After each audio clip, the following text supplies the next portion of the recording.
रणबीर मुठभेड़ केस में फैसला आ गया है। दिल्ली की 30 हजारी कोर्ट ने फैसला सुनाते हुए 18 पुलिस वालों को दोषी करार दिया है। 17 पुलिस वालों को आपराधिक साजिश और हत्या का दोषी माना गया है, जबकि एक पुलिस वालों को सबूत नष्ट करने का दोषी पाया गया है। आपको बता दें कि तकरीबन 5 साल पहले देहरादून में रणबीर सिंह एनकाउंटर हुआ था। एक नौजवान की फर्जी मुठभेड़ में हत्या की गई थी। उत्तराखंड पुलिस का तर्क था कि गाजियाबाद के रहने वाले 22 साल के रणबीर सिंह को 3 जुलाई 2009 को देहरादून में मोहिनी रोड से पकड़ा गया, जहां वो अपने साथी के साथ अपराध को अंजाम दे रहा था। यह आरोप था उस पर, जबकि रणबीर के पिता का कहना था कि उनका बेटा नौकरी की तलाश में देहरादून गया था, लेकिन पुलिस ने लूटपाट का आरोप लगाकर रणबीर को शरीर में 29 गोलियां मार दी और मामले को मुठभेड़ के तौर पर पेश किया। लेकिन आज कोर्ट के फैसले के बाद ये साबित हो गया है कि सारे पुलिस वाले झूठ बोल रहे थे और ये सब एक साजिश थी। तो 18 आपको बता दें कि मामले में लोगों को आरोपी दोषी पाया गया है, जिसमें 17 पुलिस वाले हैं। एक जो 18वां पुलिस वाला है उसे सबूत नष्ट करने का दोषी करार दिया गया है। दिल्ली की 30 हजारी कोर्ट का यह अहम फैसला। रणबीर एनकाउंटर मामले में 17 पुलिस वाले दोषी करार और 18वें पुलिस वाले को सबूत मिटाने का दोषी पाया गया है। परिवार वाले शुरू से ही ये कह रहे थे कि उनका बेटा बेकसूर है। अब अगली बार अब कब डिस्कशन होगा इसका डिस्कशन या कल है या फिर सोमवार को है। अगर हम बात करें लूप होल्स की, अगर हम बात करें सीबीआई का और उनका, तो क्या लूप होल्स है, किन किन पहलुओं पे चर्चा की? अगर हम बात करें कमी कहाँ का? लूप होल्स आप किस संदर्भ में पूछ रहे हैं? दोनों के मैटर की अगर हम बात करें, हम सीबीआई की तरफ से अगर हम बात करें और पुलिस को किस तरीके से इसमें इन्वॉल्वमेंट लिया? लूप होल तो अगर कुछ होता तो कन्विक्शन नहीं होती, लेकिन इसमें जो उन्होंने अपनी एफआईआर भी दर्ज करी थी, हाँ, तो वो तो सीबीआई ने झूठी पाई और उसमें क्लोजर रिपोर्ट डाल दी थी। हेलो, गुड नेम बता दिए। एटी राव साहब, क्या आज फैसला आया है अदालत का? अभी थोड़ी देर पहले अदालत का फैसला ये है, इसमें 18 अक्यूज में से 17 को 302 में कर दिया है, एक अक्यूज को सिर्फ 201 में किया है और उसको अंडरगॉन करके शायद छोड़ दिया जाएगा या जो भी है उसकी बेल बाउंड के लिए ऑर्डर हो गया है। राव साहब, इसका सीधे तौर पर ये मतलब है कि जो इनकाउंटर किया गया था रणबीर सिंह को जो मारा गया था वो पूरी तरह से गलत था, फेक था, फेक इनकाउंटर था।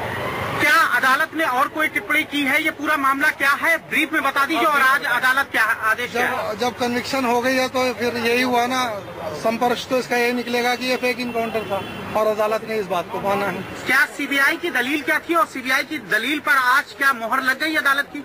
हाँ, सीबीआई की जो दलील थी कि ये फेक इनकाउंटर था, उस पर अदालत ने अपनी मोहर लगाई दी है। जो सबको कन्विक्शन तो सबको दिया है, एक को चाहे 201 में दिया है for fabricating evidence, but it is also conviction, he is also been convicted. Sentence के लिए क्या बोला है, कब तक सेंटेंस? शायद कल लगाएंगे या मंडे को है शायद। मंडे को एक छूट जाएगा सर। 18वें को जो 201 में किया है वो है, अगर उसका जो उसकी पनिशमेंट के हिसाब से उसको छोड़ देंगे, उसकी वो बेल बाउंड बोला है तो उसको तो छोड़ ही देंगे शायद, अंडरग्राउंड करके शायद।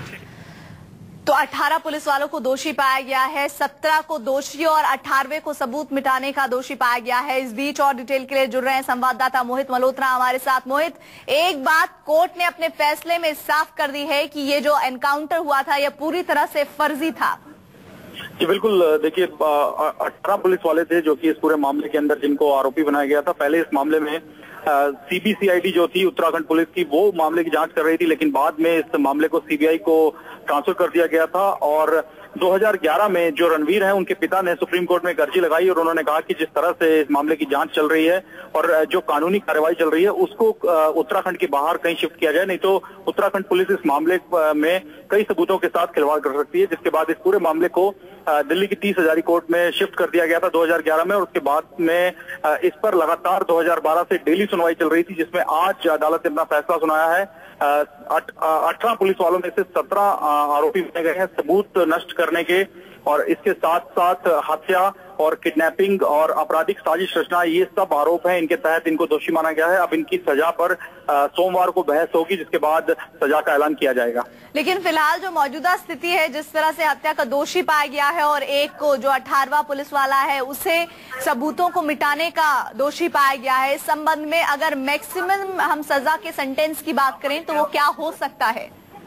देखिए 17 पुलिस वाले ऐसे हैं जिनके ऊपर हत्या, किडनैपिंग, सबूतों को नष्ट करना और आपराधिक साजिश रचना, ये सब गंभीर आरोप हैं। तो हत्या का चार्ज जो 302 धारा है वो सब पे लगी हुई है। इसके तहत अधिकतम फांसी तक की सजा हो सकती है। अब देखना ये होगा कि अदालत इस मामले को क्या rarest of the rare crime मानती है, क्योंकि पुलिस वालों पर अक्सर ऐसे आरोप लगते रहते हैं। लेकिन इस मामले में न सिर्फ पुलिस वालों ने एक प्लानिंग बनाकर एक बेकसूर लड़के का एनकाउंटर किया, बल्कि उसके बाद वाहवाही लूटने की कोशिश की है। तो क्या अदालत इस मामले में काफी सख्त रवैया रखेगी, ये देखने वाली बात होगी। लेकिन अधिकतम सजा फांसी तक की हो सकती है।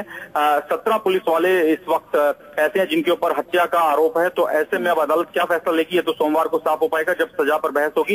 लेकिन ये तय है कि अदालत हो सकता है इस मामले में एक ऐसा फैसला सुनाए जिससे आगे भविष्य में पुलिस वाले इस तरह से किसी भी बेकसूर को अपने निशाने पर लेने से पहले रणवीर के परिवार वाले, उसके माता पिता शुरू से ये बात कह रहे थे कि उनके बेटे के खिलाफ फर्जी एनकाउंटर को अंजाम दिया है। आज दिल्ली की 30 हजारी कोर्ट ने जो फैसला सुनाया है, कहीं ना कहीं इस बात से वो संतोष पा रहे हैं कि उनके बेटे को न्याय मिलने की जो प्रक्रिया है वो आगे बढ़ रही है।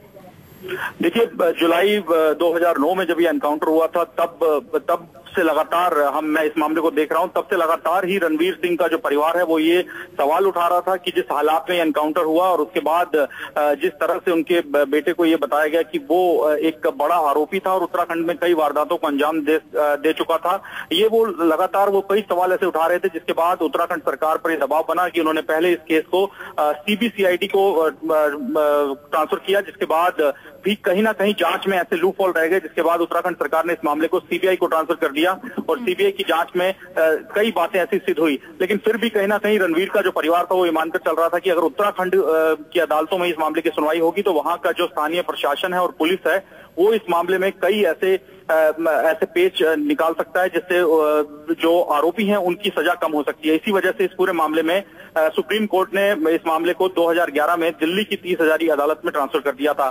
तो बिल्कुल रणवीर सिंह का परिवार लगातार यह आरोप लगा रहा था कि उनका बेटा देहरादून में गया था नौकरी की तलाश में और उसको एक काफी बड़ा बदमाश बताते हुए और उसका एनकाउंटर किया गया। ना सिर्फ एनकाउंटर किया गया बल्कि मौके पर एक हथियार भी रखा गया ताकि ये डेवलप कर सके पुलिस वाले कि रणवीर ने पहले पुलिस पर गोली चलाई, जिसके बाद पुलिस वालों ने जवाब में गोली चलाई। तो पुलिस की जो कहानी थी वो पूरी झूठी साबित हुई इस CBI जांच में। इसी वजह से अब 17 पुलिसकर्मियों को हत्या का आरोपी माना गया है।